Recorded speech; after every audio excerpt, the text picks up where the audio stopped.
آگے مولانا دنجوی علوم پر فقر کی فضیلت ثابت کرنے کے لیے ایک نحوی اور ایک محوی کا واقعہ لکھتے ہیں۔ آئیے مولانا کی زبان سے سنتے ہیں۔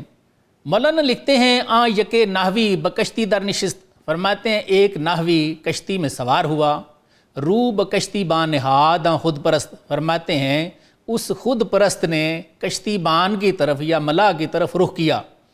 گفت ہیچ از نحو ہاندی، گفت لا، اور کیا کہا اس کو کہ تم نے کچھ نحو پڑھی ہے؟ ملا یا کشتی بان نے کہا نہیں۔ گفت نیم عمرے تو شد در فنا، اس نے کہا اچھا پھر تیری آدھی عمر تو ضائع ہو گئی ہے۔ دل شکستہ گشت کشتی بان از تاب، مولانا فرماتے ہیں کہ رنج سے ملاح کا دل ٹوٹ گیا، لیک آندم گشت خاموش از جواب، لیکن اس وقت اس نے کوئی جواب نہ دیا بلکہ خاموش رہا۔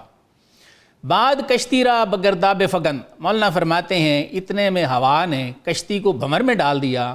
گفت کشتی بان بدان ناوی بلند، تو فرماتے ہیں اس وقت کشتی بان نے بلند آواز سے ناوی سے کہا، کیا کہا؟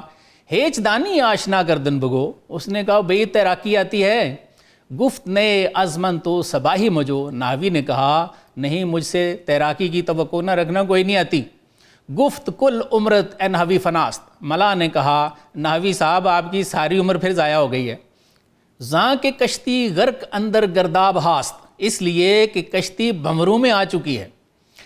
مولانا یہاں اپنے درسی مقصد کی طرف انتقال فرماتے ہیں اور ہمیں سمجھاتے ہیں کہ جس طرح موت کے وقت اس نحوی کی نحو اس کے کچھ کام نہ آئی، بالکل اسی طرح مرتے وقت ہمیں بھی دنیا کے علوم و فنون بالکل کام نہیں آئیں گے، صرف علم فقر یعنی نور شرح باطن ہی کام آئے گا۔ آگے مولانا کچھ رازوں سے پردہ اٹھاتے ہیں اور فرماتے ہیں محو می باید نہ نحو اینجا بدا، فرماتے ہیں بھئی اللہ کے راستے میں محویت چاہیے، نحو نہ بھی ہو تو خیر ہوتی ہے۔ گر تو محوی بے خطر در آبراں، آگے فرماتے ہیں کہ اگر تو صاحب محویت ہے تو بغیر خوف خطرے کے زندگی کے راستے میں اپنی کشتی چلاتا جا۔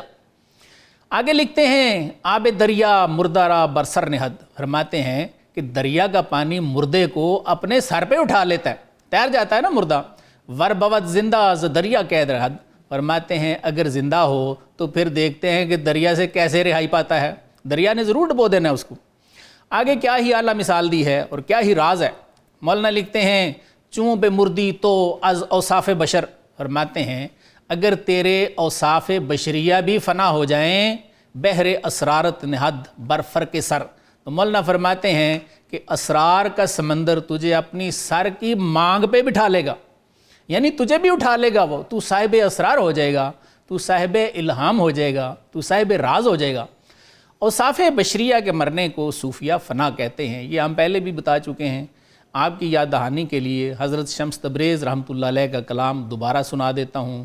فنا ترک ہوارا نام کردن، آپ نے فرمایا کہ خواہش نفس کے اٹھ جانے کو فنا کہتے ہیں۔ مولانا بھی اپنے استاد محترم حضرت شمس تبریز رحمۃ اللہ علیہ کی طرح یہی تعلیم دینا چاہ رہے ہیں کہ جب فنائیت ہو جائے گی تو معرفت کے اسرار ظاہر ہونا شروع ہو جائیں گے، ورنہ نفس پرست بندہ اس راستے کی خوشبو کو بھی نہیں پا سکتا، تنقید کر سکتا ہے اور وہ کرتا رہتا ہے۔ مولانا یہ راز بتانے کے بعد اب علماء ظاہر کو جھنجھوڑتے ہیں اور فرماتے ہیں اے کہ خلقاں را تو خرمی خاندائی، فرماتے ہیں مولانا صاحب اپنے ظاہری علم کے غرور میں لوگوں کو گدھے کہتے ہو، این زماں چوں خر بری یخ ماندائی، فرماتے ہیں چونکہ فنا تو تم بھی نہیں ہو، نفس پرست ہو، آپ خود اس گدھے کی مثل ہو جو برف میں پھنسا ہوتا ہے، نہ آگے جا سکتا ہے نہ پیچھے۔ آگے لکھتے ہیں گر تو علامہ زمانی در جہاں، فرماتے ہیں اگر تو واقعی بہت بڑا عالم ہوتا، نک فنائے این جہاں بھی این زماں، تو فرماتے ہیں اس عالم کا فنا ہو جانا سب سے پہلے تمہیں نظر آنا چاہیے تھا۔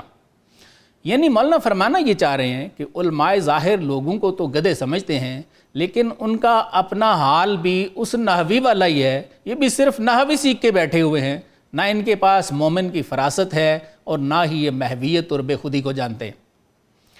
آگے مولانا نے ایک مزے کی بات لکھی ہے، فرماتے ہیں مرد نحوی را ازاں در دوختم، فرماتے ہیں بھائی یہ نحوی کا قصہ میں نے اس لیے بیان کیا ہے تا شمارا نحو محو مختم، تاکہ تمہیں محویت کی نحو سکھا دوں۔ آگے ایک بہت بڑے راز سے پردہ اٹھاتے ہیں اور کیا فرماتے ہیں فقہ فقہ و نحو نحو و صرف صرف، فرماتے ہیں بھائی فقہ نحو اور صرف در گم آمد یابی اے یار شگرف، فرماتے ہیں نیک آدمی یہ سب علوم تمہیں محویت میں خود بخود حاصل ہو جائیں گے۔ کیا لکھتے ہیں؟ سبوئے آب دانشہائے ماست، فرماتے ہیں پانی کے گڑھے ہمارے علوم کی مثل ہیں، و خلیفہ دجلہ علم خداست، اور فرماتے ہیں کہ وہ ولی علم خدائی کے علم کا دجلہ ہے جس کا ہم ذکر کر چکے ہیں۔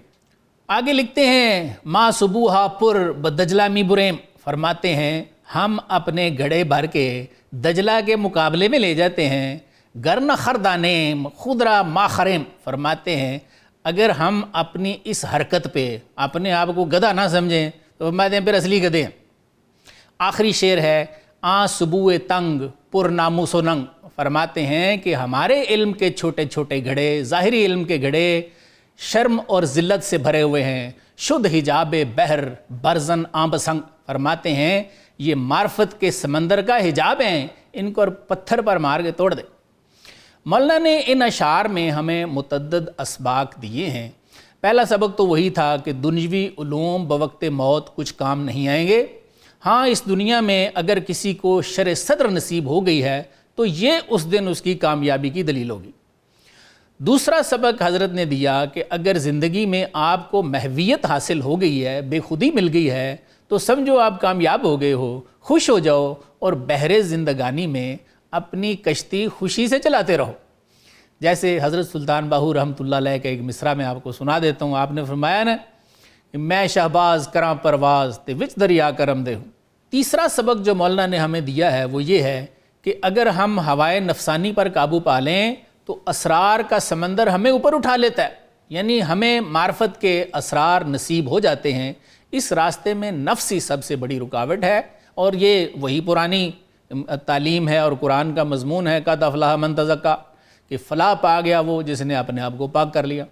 چوتھا سبق ہمیں یہ ملتا ہے کہ اگر ہم علماء ظاہر میں سے ہیں اور لوگوں کو گدے گدے کہہ رہے ہیں تو مولانا فرماتے ہیں کہ نہ تو تم فنا ہو اور نہ ہی تمہیں معرفت کی خوشبو نصیب ہوئی ہے، تو تم خود نفس کے چنگل میں ایسے پھنسے ہوئے جیسے گدھا برف میں پھنسا ہوتا ہے۔ اس لیے دوسروں کو گدھا گدھا کہنے سے پہلے ہمیں اپنا محاسبہ کرنا چاہیے۔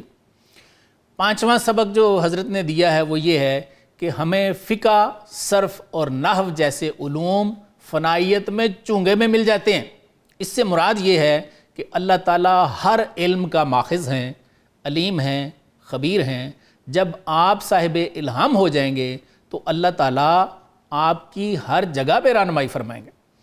چھٹا اور آخری سبق نحوی اور ماہوی کے واقعہ میں یہ ہے کہ اولیاء کا علم سمندر کی مثل ہے اور عام لوگوں کا علم گھڑے کی مثل ہے، اس لیے ہمارا علم کا گھڑا اس علم کے سمندر کا حجاب بن جاتا ہے۔ اس لیے مولانا فرماتے ہیں کہ ہمیں اپنے معمولی اور سطحی ظاہری علم کے گھڑے کو توڑ کر اس علم کے سمندر یعنی صاحب الہام، صاحب فراست سے علم حاصل کرنا چاہیے۔ اس سے اپنے سطحی علم سے بحث مباحثہ کر کے اس علم کے سمندر سے محروم نہیں ہو جانا چاہیے۔